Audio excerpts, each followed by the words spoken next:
suddenly came back after 6 years of traveling, they still could call it a whim.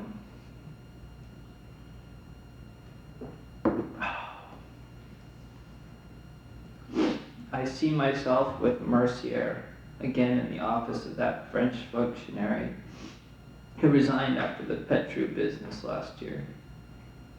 Mercier was going to Bengal on an archaeological mission.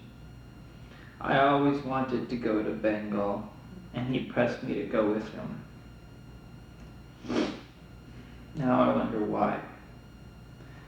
I don't think he was too sure of Portal, and was counting on me to keep an eye on him. I saw no reason to refuse, and even if I had suspected that little deal with Portal, it would have been one more reason to accept with enthusiasm. Well, I was paralyzed.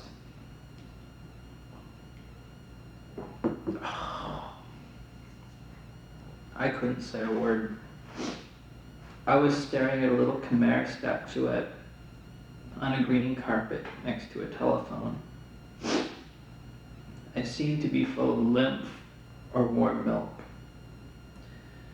With angelic patience veiling a slight irritation, Mercier told me, "Now look, I have to be officially fixed up. I know you'll end up by saying yes, so you might as well accept right away."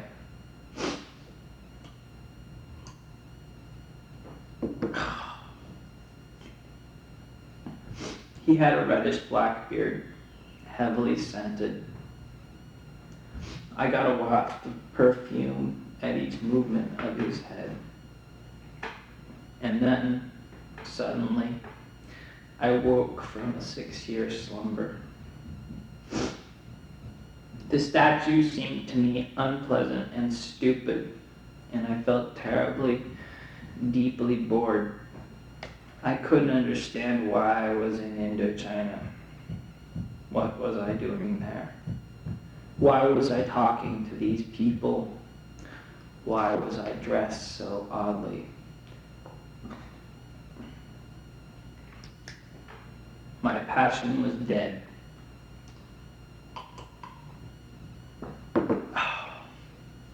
For years, it had rolled over and submerged me. Now I felt empty. But that wasn't the worst. Before me, posed with a sort of indolence, was a voluminous, insipid idea. I did not see clearly what it was, but it sickened me so much I couldn't look at it. All that was confused with the perfume of Mercier's beard. I pulled myself together, convulsed with anger, and answered dryly, "Thank you, but I believe I've traveled enough. I must go back to France now." 2 days later, I took the boat for Marseille. If I am not mistaken, if all the signs which have been amassed are precursors of a new overthrow in my life, well then I am terrified. It isn't that my life is rich, or weighty, or precious, but I'm afraid of what will be born and take possession of me. And drag me where? Shall I have to go off again, leaving my research, my book, and everything else unfinished? Shall I awake in a few months, in a few years, broken, deceived, in the midst of new ruins? I would like to see the truth clearly before it is too late.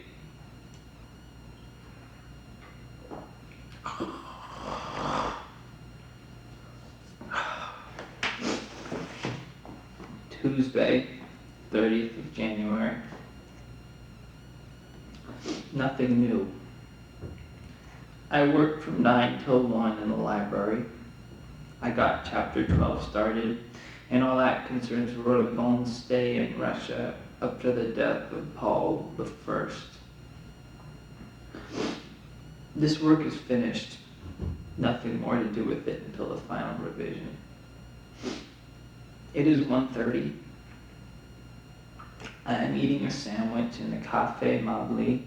Everything is more or less normal. Anyway, everything is always normal in cafes, and especially the Café Mabli, because of the manager, Monsieur Fasquelle, who has a raffish look, which is positively reassuring.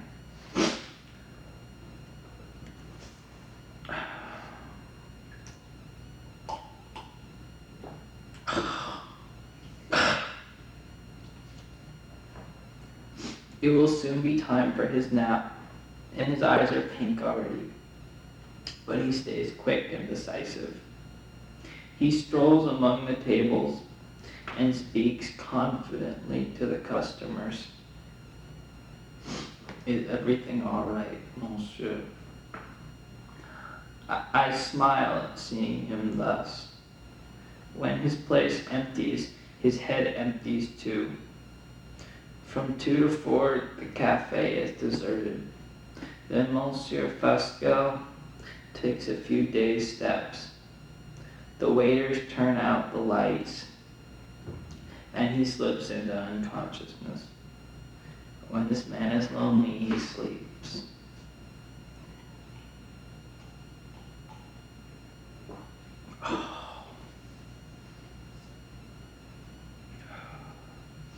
There are still about 20 customers left.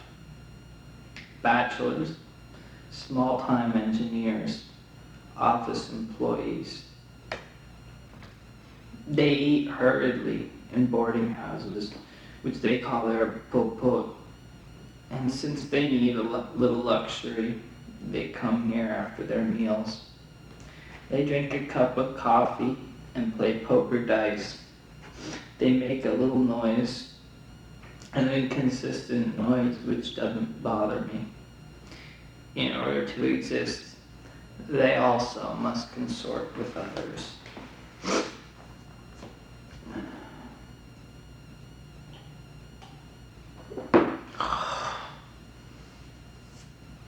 I live alone, entirely alone. I never speak to anyone. Never. I receive nothing.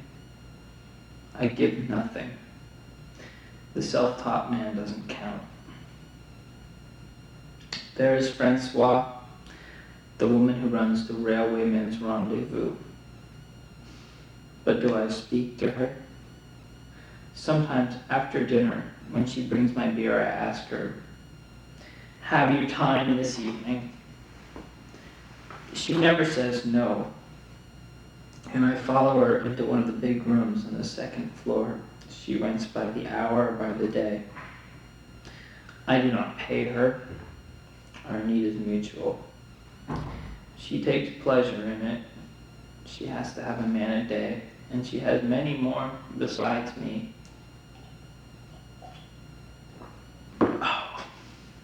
And thus I purge myself of a certain nostalgia,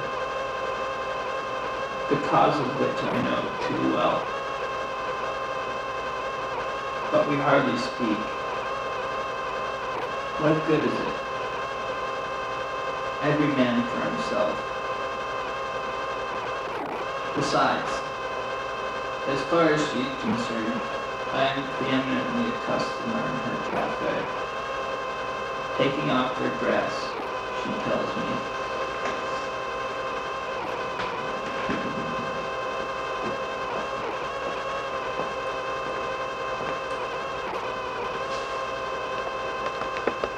I came home and I found you drowned.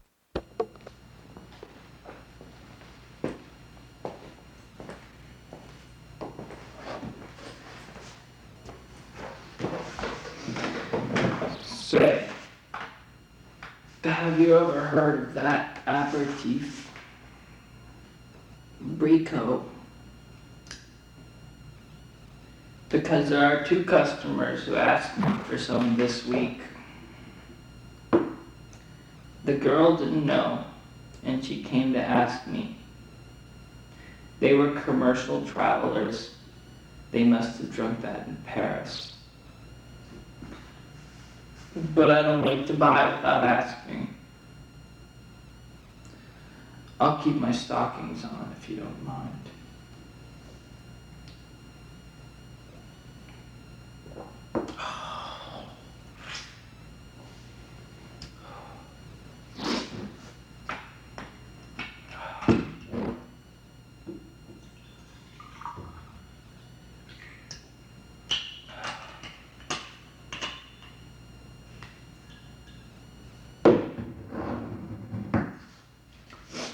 In the past, even a long while after she left me, I thought about Annie. Now I think of no one anymore. I don't even bother looking for words. It flows in me more or less quickly. I fix nothing. I let it go. Through the lack of attaching myself to words, my thoughts remain nebulous most of the time. They sketch vague, pleasant shapes and then are swallowed up. I forget them almost immediately.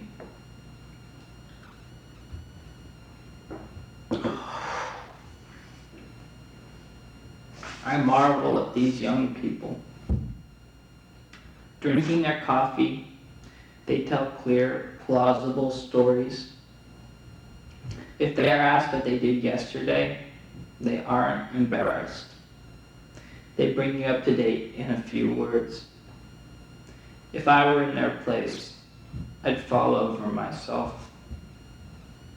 It's true that no one has bothered about how I spend my time for a long while. When you live alone, you no longer know what it is to tell something. The plausible disappears at the same time as the friends.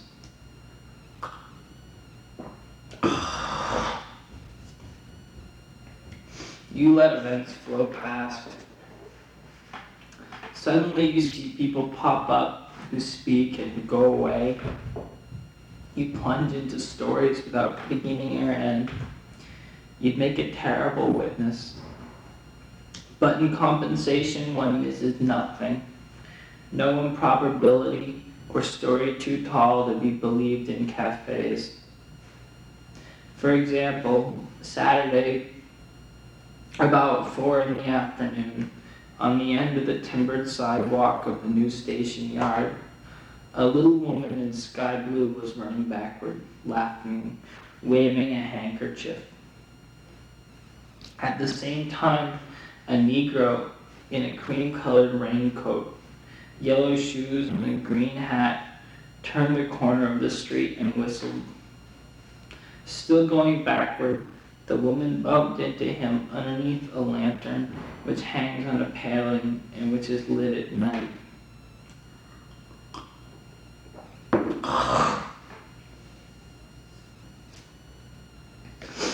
All at once, there was the paling smelling strongly of wet wood. This lantern and this little blonde woman in the Negro's arms under a sky the color of fire.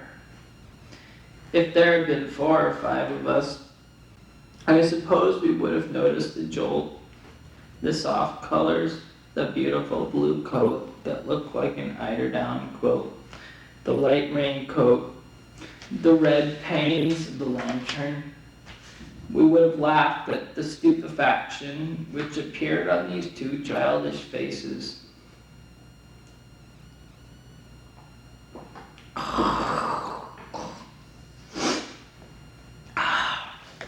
A man rarely feels like laughing alone.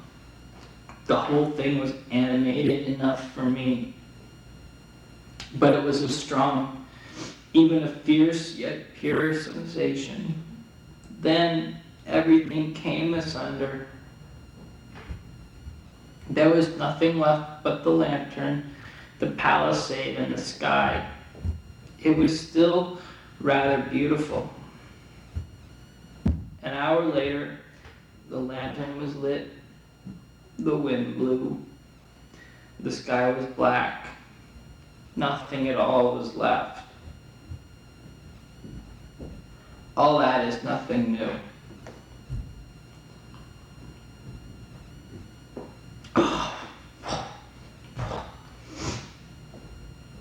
I have never resisted these harmless emotions.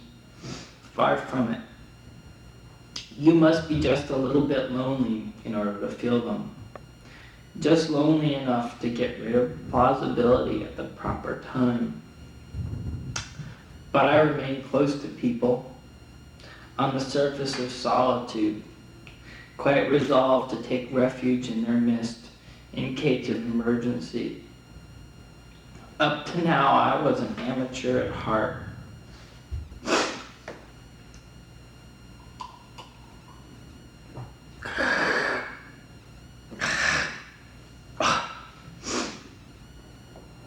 Everywhere now, there are objects like this glass of beer on the table there.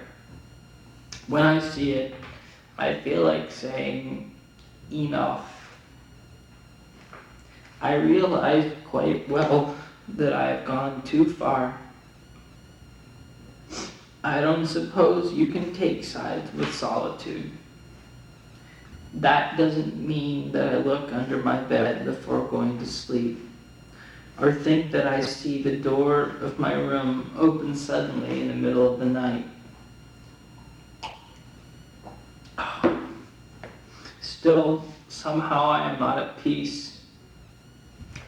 I have been avoiding looking at this glass of beer for half an hour. I look above, below, right and left, but I don't want to see it. And I know very well that all these bachelors around me can be of no help. It is too late. I can no longer take refuge among them. They would come and tap me on the shoulder and say, "What's the matter with that glass of beer? It's just like all the others. It's beveled on the edges, has a handle, a little coat of arms with a spade on it, and on the coat of arms is written Spartan Brow." I know all that, but I know there's something else.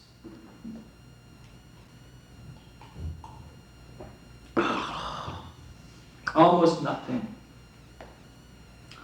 But I can't explain what I see to anyone. There. I am quietly slipping into the water's depths toward fear. I am alone in the midst of these happy, reasonable voices. All these creatures spend their time explaining, realizing happily that they agree with each other. In heaven's name, why is it so important to think the same things all together? It's enough to see the face they make when one of these fishy-eyed men with an inward look and with whom no agreement is possible passes them. When I was 8 years old and used to play in the Luxembourg Gardens, there was a man who came and sat in a sentry box against the iron fence which runs along the Rue Gascon. He did not speak, but from time to time stretched out his leg and looked at his foot fearfully.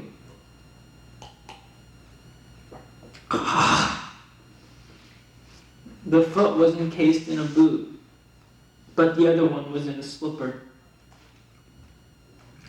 The guard told my uncle that the man was a former proctor.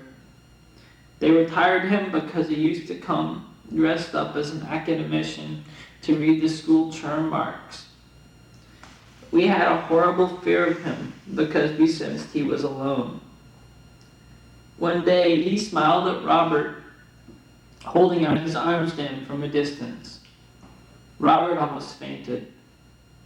It wasn't this creature's poverty-stricken look which frightened us, nor the tumor he had on his neck that rubbed against the edge of his collar. But we felt that he was shaping thoughts of crab or lobster in his head, and that terrified us. The fact that one could conjure thoughts of lobsters on the sentry box, on our hoops, on the bushes.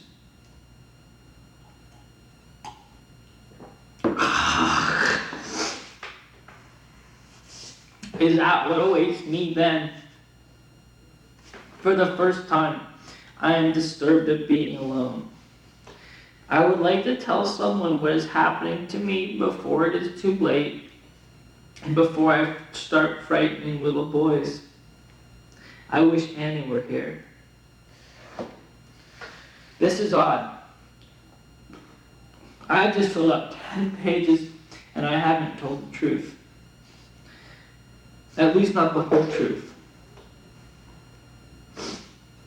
I was writing nothing new with a bad conscience. As a matter of fact, I boggled at bringing out a quite harmless little incident. Nothing new. I admire the way we can lie, putting reason on our side. Evidently, nothing new has happened, if you care to put it that way. This morning at 8:15, just as I was leaving the Hotel Printania to go to the library, I wanted to and could not pick up a paper lying on the ground.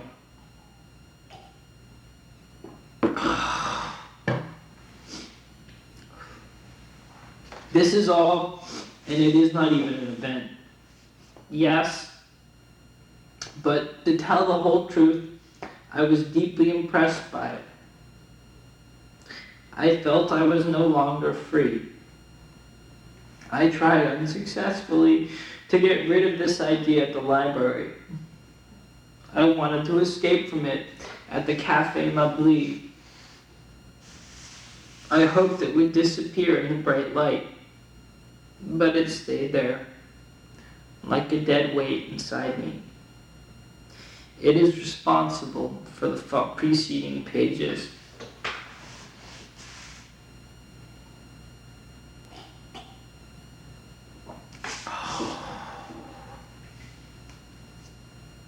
Why didn't I mention it? It must be out of pride. And then, too, a little out of awkwardness. I am not in the habit of telling myself what happens to me, so I cannot quite recapture the succession of events. I cannot distinguish what is important.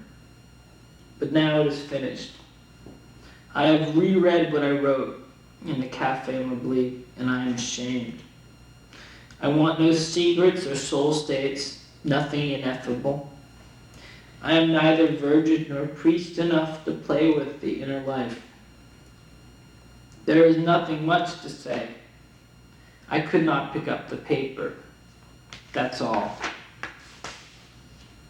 I very much like to pick up chestnuts, old rags, and especially papers. It is pleasant to me to pick them up, to close my hand on them. With a little encouragement, I would carry them to my mouth the way children do.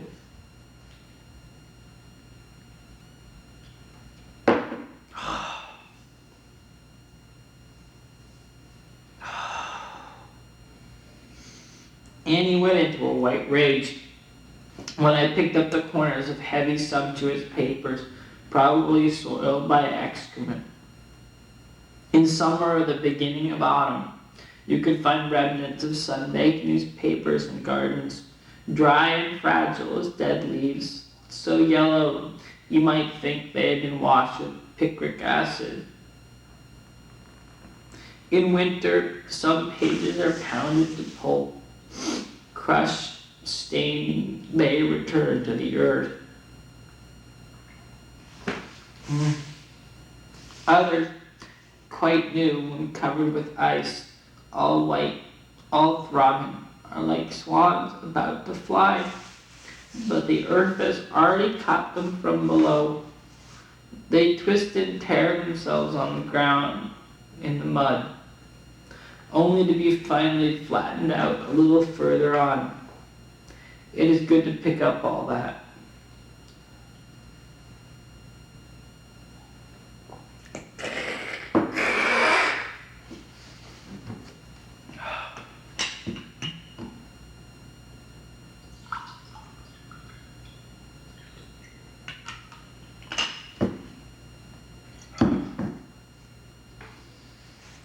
Sometimes I simply feel them, looking at them closely. Other times I tear them to hear their drawn-out crackling, or if they are damp, I light them, not without difficulty. Then I wipe my muddy hands on a wall or tree trunk. So, today I was watching the riding boots of a cavalry officer who was leaving his barracks. As I followed them with my eyes, I saw a piece of paper lying by a side of puddle. I thought the officer was going to crush the paper into the mud with his heel, but no. He straddled paper and puddle in a single step. I went up to it. It was a lined page, undoubtedly torn from a school notebook. The rain had drenched and twisted it. It was covered with blisters and swellings like a burned hand. The red line of the margin was smeared into a pink blotch. Ink had run in places. The bottom of the page disappeared beneath a crust of mud. I bent down, already rejoicing at the touch of this pulp, fresh and tender, which I should roll in my finger into grayish balls.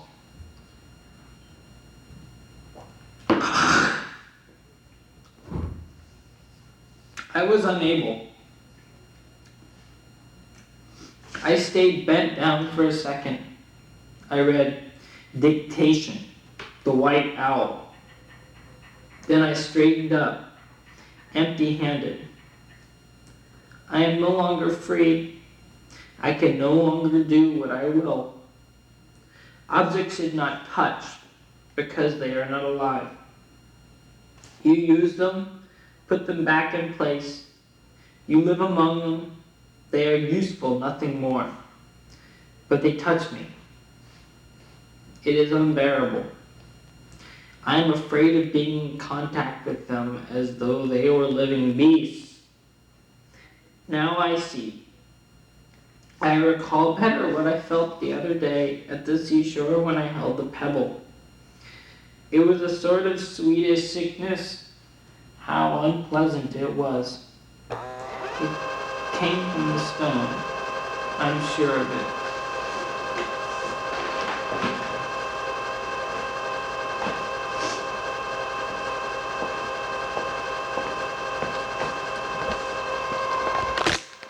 Post Street meet the special needs of Japanese.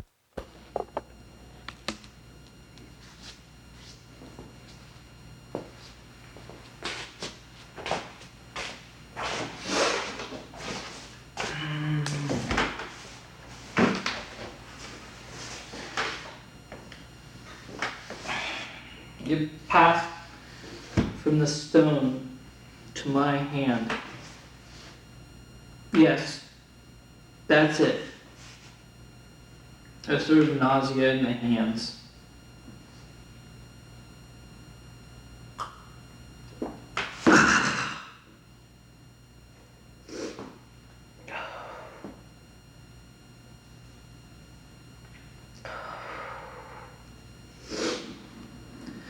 Thursday morning in the library.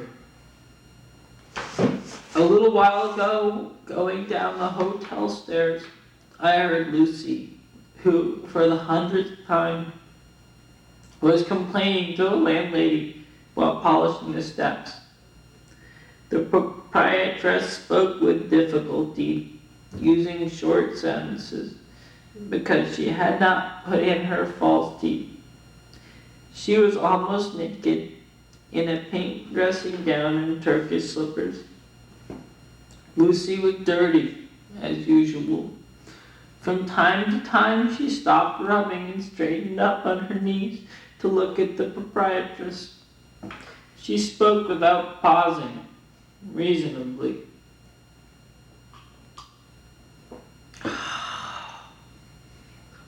I'd like it 100 times better if you went with other women, she said. It wouldn't make the slightest difference to me, so long as it didn't do him any harm.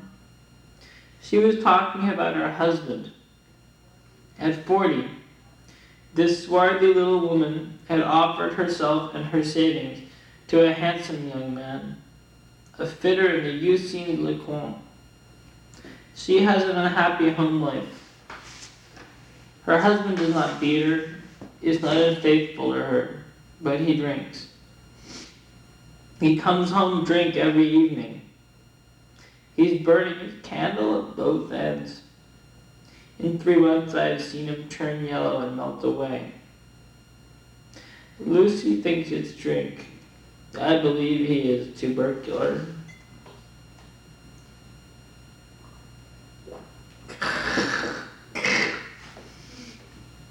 You have to take the upper hand, Lucy said.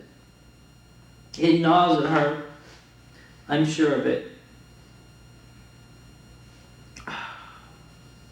But slowly, patiently, she takes the upper hand.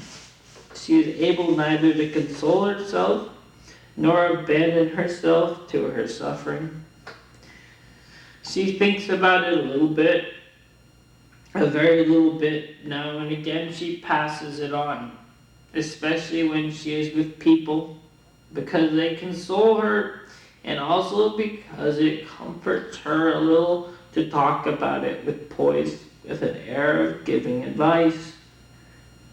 When she is alone in the rooms, I hear her humming to keep herself from thinking. But she is morose all day, suddenly weary and sullen. It's there, she says, touching her throat. It won't go down. She suffers as a miser. She must be miserly with the pleasures as well.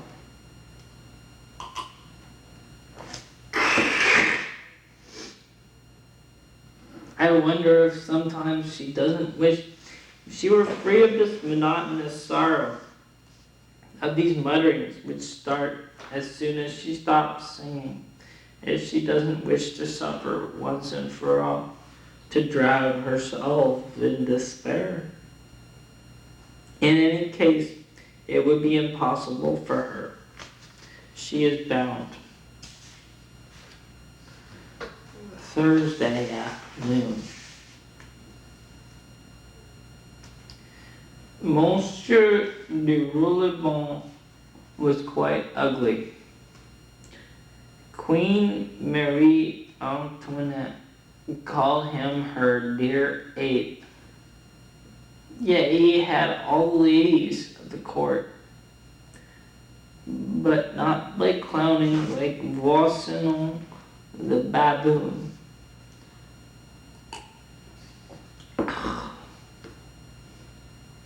But by a magnetism which carried his lovely victims to the worst excesses of passion. He intrigues, plays a fairly suspect role in the affair of the Queen's necklace, and disappears in 1790 after having dealings with Mirabeau, Tonneau, and Nercion.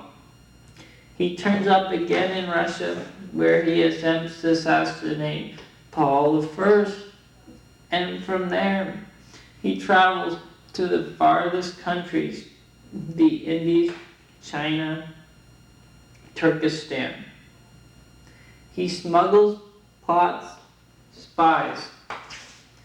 In 1813 he returns to Paris. By 1816 he has become all-powerful. He is the sole confidant of the Duchess d'Angoulême. This capricious old woman, obsessed by horrible childhood memories, grows calm and smiles when she sees him.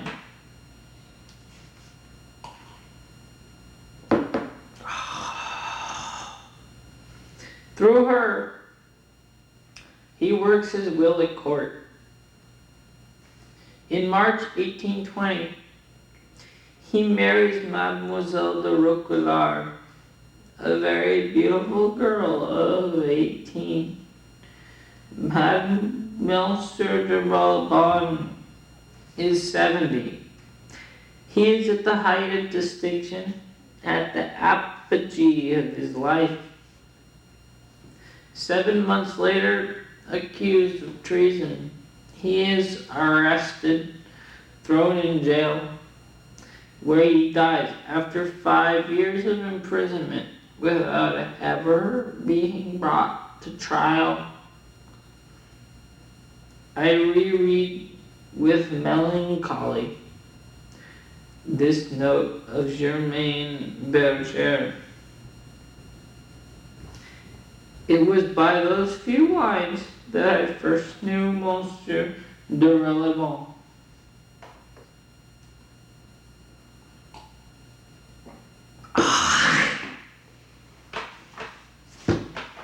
How attractive he seemed, and how I loved him after these few words.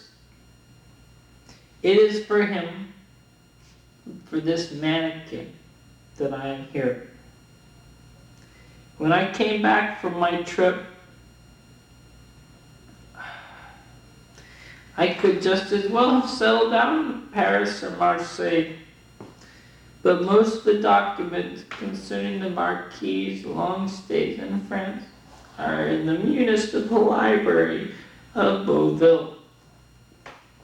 Roulbon was the lord of the manor of Mormont. Before the war, you could still find one of his descendants in this little town, an architect named Roulbon Campour, who at his death in 1912 left an important legacy to the Beauville Library: letters of the Marquis, the fragment of a journal, and all sorts of papers. I have not yet gone through it all.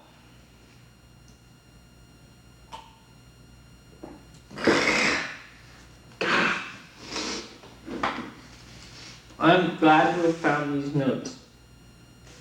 I had not read them for 10 years. My handwriting has changed, or so it seems to me. I used to write in a smaller hand. How I loved Monsieur de Roulbon that year. I remember one evening, a Tuesday evening.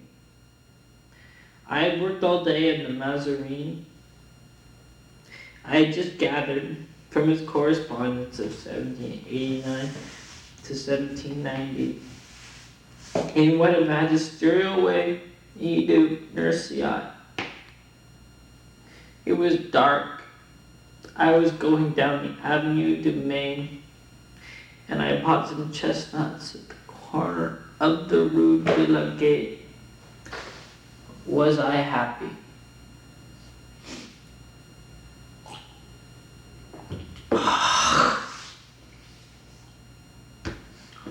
I laughed all by myself, thinking of the face Nausea must have made when he came back from Germany. The face of the Marquis is like this ink. It has paled considerably since I have worked on it. In the first place, starting from 1801, I understood nothing more about his conduct. It is not the lack of documents, letters, fragments of memoirs, secret reports, police records. On the contrary, I have almost too many of them. What is lacking in all this testimony is firmness and consistency. They do not contradict each other, neither do they agree with each other. They do not seem to be about the same person. And yet other historians work from the same sources of information. How do they do it? Am I more scrupulous or less intelligent? In any case, the question leaves me completely cold. In truth, what am I looking for? I don't know. For a long time, Roulbon, the man, has interested me more than the book to be written. But now, the man begins to bore me. It is the book which attracts me. I feel more and more need to write, in the same proportion as I grow old, you might say.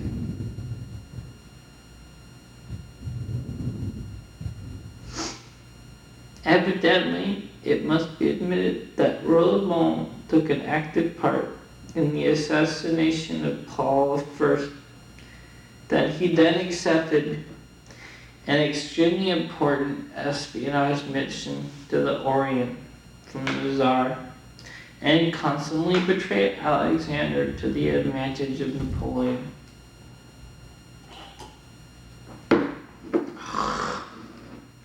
At the same time, he was able to carry on an active correspondence with the Comte d'Artois and send him unimportant information in order to convince him of his fidelity. None of all that is improbable. Fouché, at the same time, was playing comedy much more dangerous and complex. Perhaps the Marquis also carried on a rifle supplying business with the Asiatic principalities for his own profit. Well, yes. He could have done all that, but it is not proved. I am beginning to believe that nothing can ever be proved.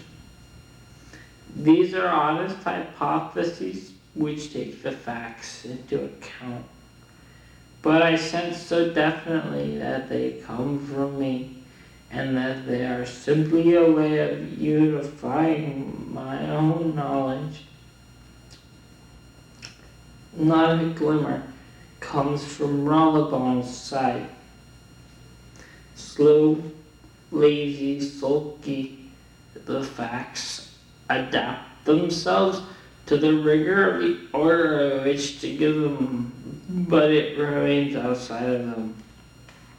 I have the feeling of doing a work of pure imagination, and I am certain that the characters in a novel would have a more genuine appearance, or in any case would be more agreeable. Frye.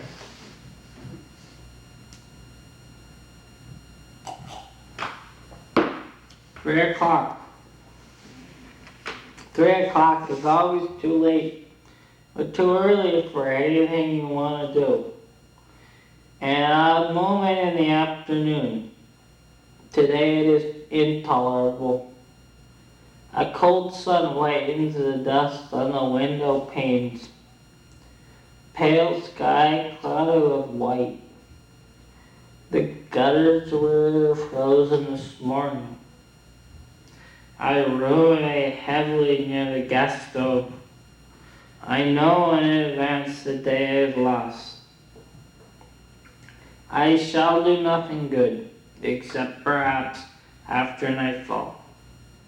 It is because of the sun.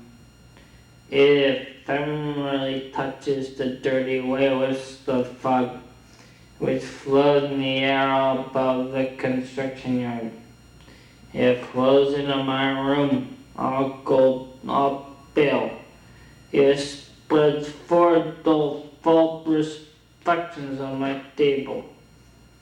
My pipe is daubed with a golden varnish which first catches the eye by its bright appearance.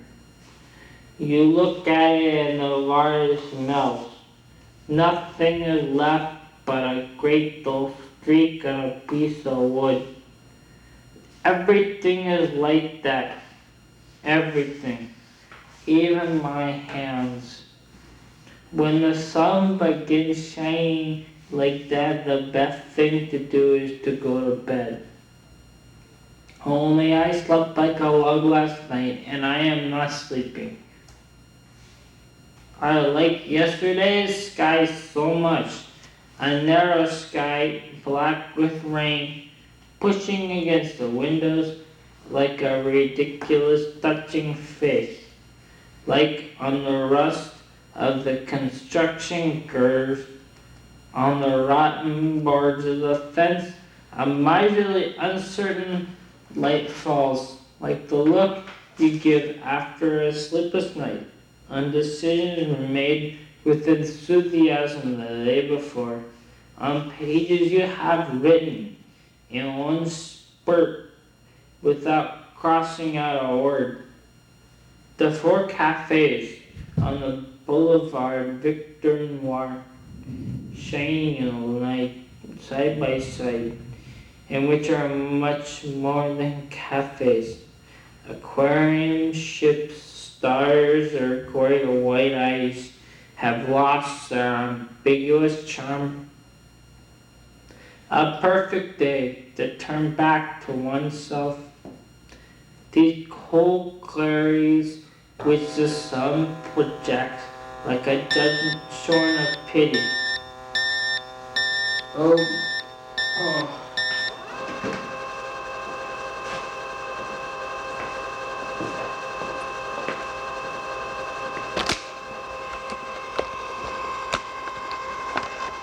Neighbor, guy who cuts up.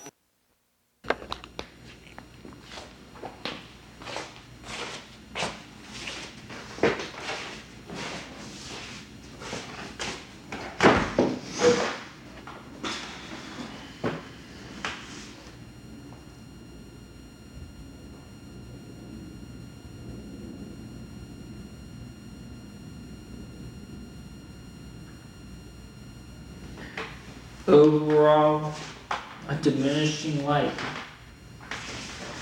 I am sure that 15 minutes would be enough to reach supreme self-contempt. No thank you. I want none of that. Neither shall I reread what I wrote yesterday on Roll of Bones Day in St. Petersburg. I stay seated, my arms hanging. I write a few words without courage. I yawn. I wait for night to come. When it is dark, the objects and I will come out of limbo.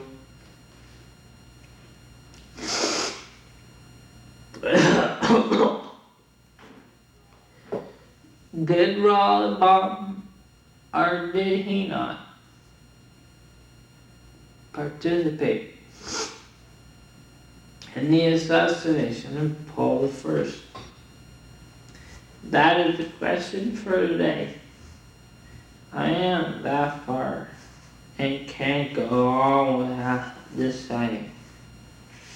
According to Cherkov,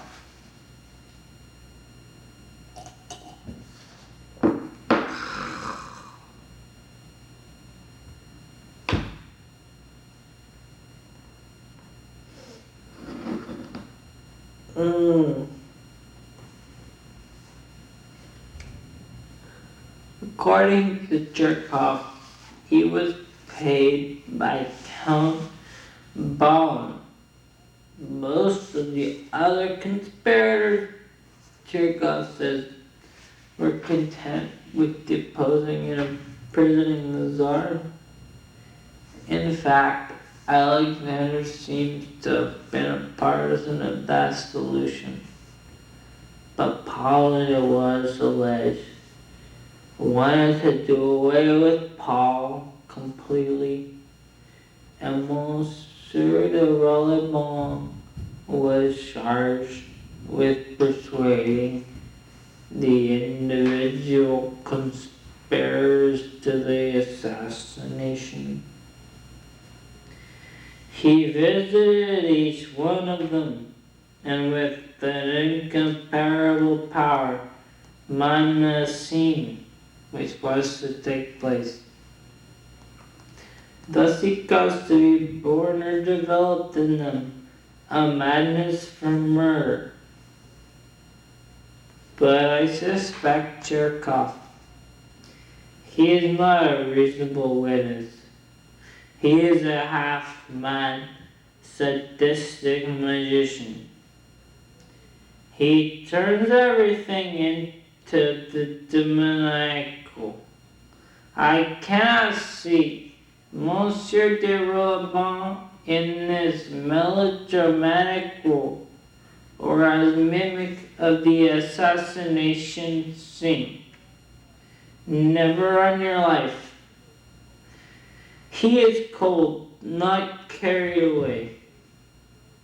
He exposes nothing, he insinuates, and his method, pale and Carlos, can succeed only with men of his own level and triggers accessible to reasoned politicians. Adhamar de Rollebon, writes Mademoiselle de Charrière, painted nothing with words, made no gestures, never altered the tone of his voice. He kept his eyes closed, and one could barely make out between his lashes the lowest rim of his scars. It has only been within the past few years that I dare confess he fired me within beyond all possible limits. He spoke a little in a way Aimable used to write. And this is a man who by his talent for mimicry. But then how was he able to charm women? Then there is this curious story, cigar report, and wishing true to me. In 1787, in Moulin, an old man was dying, a friend of Diderot, trained by the philosopher. The priests of the neighborhood were nonplussed. They had tried everything in vain. The good man would have no last right. He was a pantheist. Monsieur de Rollebon, who was passing by and who believed in nothing, bet the curate of Moulin that he would need less than 2 hours to bring the sick man back to Christian settlement. The curate took the bet and lost. Rollebon believed began in 3 a.m. The sick man confessed at 5 and died at 7. Are you so forceful in argument? Asked the curate. You outdo even us. I did not argue, answered Monsieur de Rollebon. I made him fear hell. How did he take an effective part in the assassination? That evening, one of his officer friends conducted him to his door. If he had gone out again, how could he have crossed St. Petersburg without trouble? Paul, half insane, had given the order that after 9 o'clock at night, all pastors except midwives and doctors were to be arrested. Can we believe the absurd legend that Rollebon disguised himself as a midwife to get as far as the palace? After all, he was quite capable of it. In any case, he was not at home on the night of the assassination. That seems proof.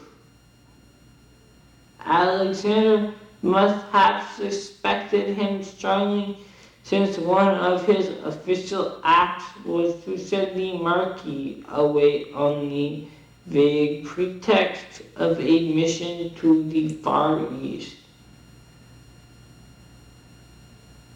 Monsieur de Rollebon bores me to tears. I get up. I move through this pale light. I see a shade beneath my hands and on the sleeves of my coat. I cannot describe how much it disgusts me. I yawn. I lay the lamp on the table. Perhaps this light will be able to combat the light of the day. But no. The lamp makes nothing more than a pitiful pond around his base. I turn it out. I get up. There is a white hole in the wall, a mirror.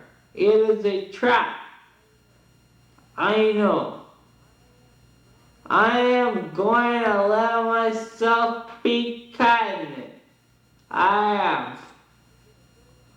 The great thing appears in the mirror. I go over and look at it. I can no longer get away. It is the reflection of my face. Often in these last days I study